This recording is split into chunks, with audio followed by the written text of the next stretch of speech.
తల్లి ప్రేమను మాటల్లో చెప్పలేం, ఎందుకంటే ఆమె ప్రేమ మాటల కంటే ముందే మొదలవుతుంది. స్త్రీకి ఉన్న ఓర్పు బలహీనత కాదు, అది జీవితాన్ని నడిపించే శక్తి. తన బాధను దాచుకుని, తన కలలను పక్కన పెట్టి, కుటుంబం కోసం జీవించడమే ఆమె సహజం. ఆకలి ఉన్నా పిల్లలకి పెట్టే చేయి, కన్నీళ్లు ఉన్నా నవ్వే ముఖం, అలసట ఉన్నా ఆగని బాధ్యత, ఇవన్నీ తల్లి ప్రేమ రూపాలు. ప్రపంచం ఆమెను అర్థం చేసుకోకపోయినా, ఆమె మాత్రం అందరినీ అర్థం చేసుకుంటుంది.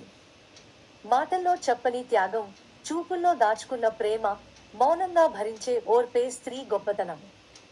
నిజంగా దేవుడు ఎక్కడున్నాడో అడిగితే సమాధానం ఒక్కటే, తల్లి హృదయంలో.